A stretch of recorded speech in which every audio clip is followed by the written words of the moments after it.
Hi folks, this is an update on my reading journal. The last time I made a video about it was in December last year, so it's about time.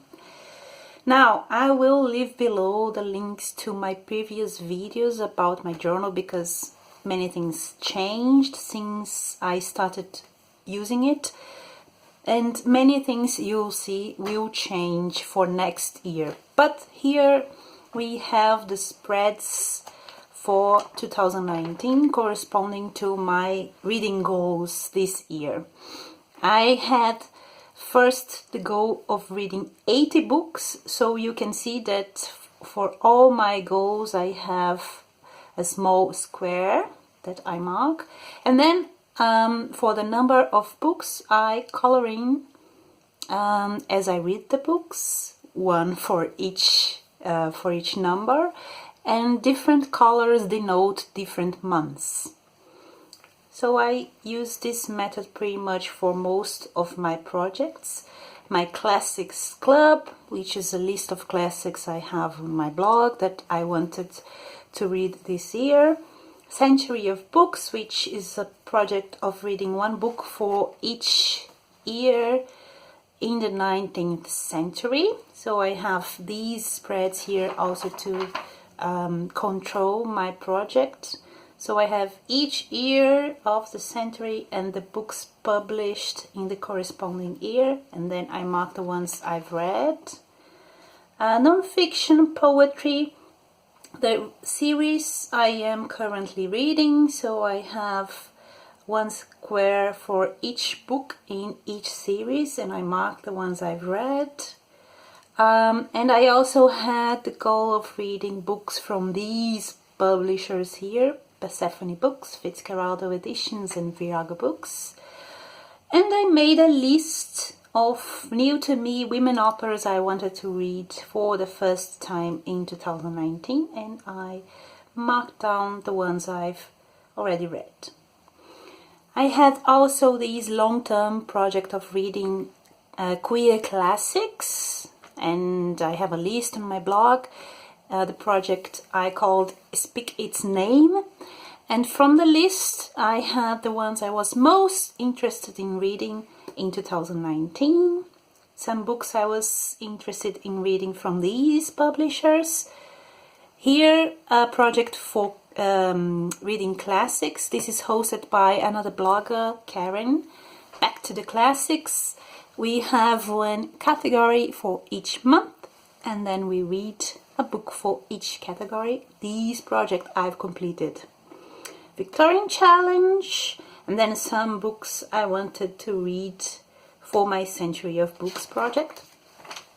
Some African authors I was interested in, most anticipated books for 2019.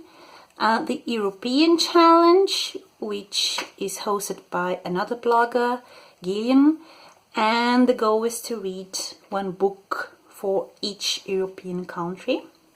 Some Viragos I wanted to read. And here, if you've seen my previous video, you will notice that here I had my key because I use a similar method to the bullet journal method. And I had a key here, but then it was such a small space for all my projects that I created another method, another key method. So I have here a post-it where I noted down all the projects and the corresponding symbols, so that when I am organizing my TBRs I can easily see my key, and I don't have to go back to this page every time I want to see my key. So I think this is a good method. I also added these windows here to add more projects, more reading projects. Then I had my book club, the books we read on my book club. These book prizes here that I was following this year: Women's Prize, Man Booker and Man Booker International, the Historical Fiction Project, Japanese Challenge, and Australian Writers Project. And then we begin with my monthly TBRs, which I organized week by week. So I have weekly TBRs. And then I marked down whether I read the book and whether I reviewed the book on my blog. And then I color in my favorite book of the year. And you will see that I have the title of the book and then the symbols which correspond to my project, so that I know that this title I read for these 2 reading projects here. And so on and so forth. So you will see that I followed this method pretty much until the end of the year. But in November I stopped doing that because I was just tired of the method, tired of so many projects I had chosen for the year, and then just stopped using my monthly spreads. Here I have some other spreads, list of books I've read I wanted to write about, a graphic to control my TBR, and you can see that I stopped using it as well. I had these go, and the idea was to bring this line here to the goal, but then I just, the number of books stayed more or less the same throughout these months. A list of things to do on my blog, and then I had a visual spread here, which I also stopped doing. I just had the book covers of my favorite books, and also I started my reading year in pixels. This is a bullet journal thing where people use to control their humor in pixels, but I use it to see a color representation of my reading, so that each color corresponds to 1 star rating, and I color in each box corresponding to 1 book, so that I know which ones I enjoyed the most. And as you can see, most of the books I read in this spread here are 4-star books, so pretty good reading year. But I stopped doing this as well. And then I started using the notebook as a proper reading journal to do some research on the books I was reading. And then this notebook here that I was planning to use for 2020 and perhaps 2021 is not enough. It's almost finished. So that I bought another notebook for my reading journal in 2020. First thing you will notice is that I bought a different brand. This one is Leuchtturm and this one is Moleskine. So you can see that Moleskine is larger than the Leuchtturm, but the paper of the Moleskine is not as good as the Leuchtturm. So you can see that if you use a powerful pen, it will bleed here. And in the Leuchtturm, it wasn't as apparent. Also, the Leuchtturm comes with numbered pages. I don't know if you can see. So that if you use the bullet journal method, it's easier. You don't have to number your pages yourself, but the Moleskine doesn't. So I have to number the pages. And that's it. But I thought that a larger notebook was better if I was going to use it as a reading journal, because I like to write in columns to have more space. So let's see how my journal will be for 2020. I left some space here because I haven't decided whether I will make an index, as I've done here, simply because I don't know if I want to number all the pages. It's too much trouble. But we will see. If I don't use it for index, I will just make a collage. And my journal starts with my long-term projects. So I have my classics club. I noted down all the titles I'm going to read, and then I marked down whether I read and whether I reviewed the book on my blog. I have a list of plays I want to explore in the coming years. Then I have a new spread for my Century of Books project. Each line corresponds to 1 year. I have the titles here, and then I mark down whether I read and whether I wrote about the book on my blog. I have a list of poetry books I want to read in the coming years, and here specifically Pulitzer Prize winners for poetry for the following decades, 1910s, 1920s and 1930s.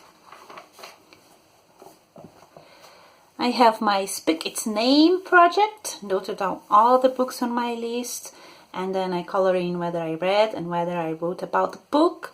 I have a new long-term project which consists in a list of 100 books by women in translation. Also a list you will find on my blog, and then the same logic. I mark down whether I read, whether I wrote about the book. Then I have 2 literary prizes, one for women in translation, one for indie publishers. I didn't write down all the titles long listed for these prizes. I just wrote down the titles that were more interesting to me. Then I mark whether I read, whether I wrote about. Then a list of memoirs I want to explore. Another literary prize, Wainwright, which is for nature writing. Review copies are received, and so I can control whether I already wrote about them. Reviews to do, books I've read and I want to write about on my blog. Some brainstorming to do ideas for my blog and podcast. A list of contemporary books I want to explore. This is another literary prize, Goldsmith's Prize. I just noted down the ones that were more interesting to me and marked down the ones I've read. And then I have my spreads for 2020. So you'll see that I've simplified everything. In this section here, I have my reading projects for 2020. So authors I want to read for the first time, my Century of Books, Speak Its Name in Classics Club. I have my goals inside the small squares here. The series I'm currently reading, each book in the series, and then I color in the ones I've read, and my 100 best women in translation books. And I left some space here for further reading projects that may come during the year. And then I have spreads which are seasonal spreads. I'm not doing monthly TBRs anymore. I'm not doing weekly TBRs anymore. I'm just doing seasonal TBRs.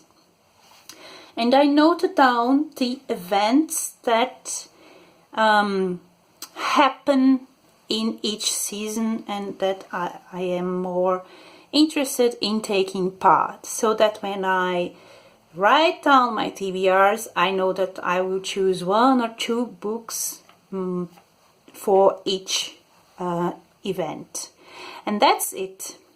I have everything blank, and I want to more or less choose my reading as randomly as possible.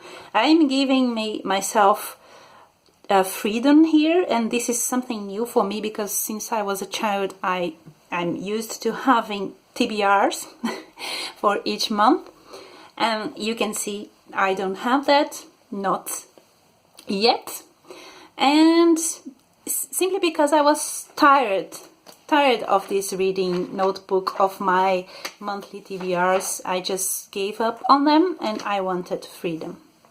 So yeah, that's it. I hope you enjoyed. Tell me whether you use a book journal, a reading journal, and how you do it. Hope to see you soon. Bye bye.